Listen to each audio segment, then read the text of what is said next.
What's up guys? What's up?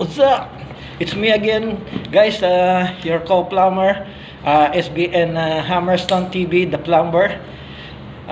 This time, guys, I can share you some other videos regarding the ending of installation of downspout, guys.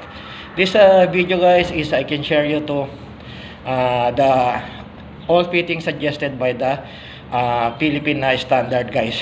I can use of this ending of this video, guys. This video, guys, I can show you more details. This video in the Philippine language, guys. Ito, guys, yung trabaho ko na sa mga video, guys, na i-share ko sa inyo ay yung pag-install ng ending ng downspout, guys, papunta ng kanal, guys. Ang video na ito, guys, makikita ninyo dito kung ano yung mga fittings na ginamit ko at ano yung mga fittings na pwedeng ilagay na suggested ng plumbing standard, guys. Samahan nyo ako. Tara!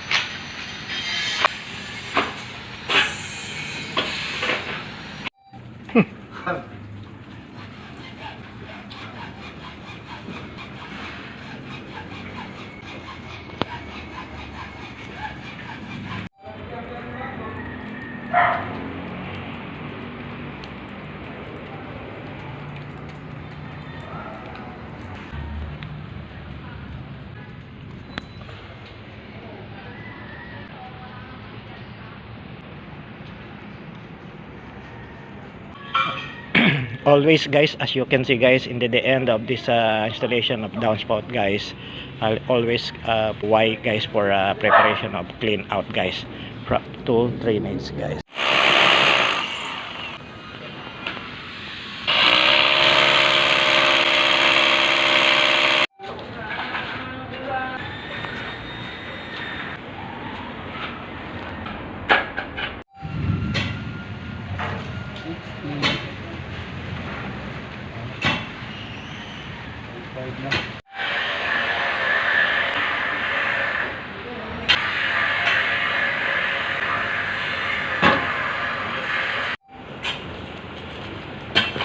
Okay, finish na siya. Finish na. Semento na lang.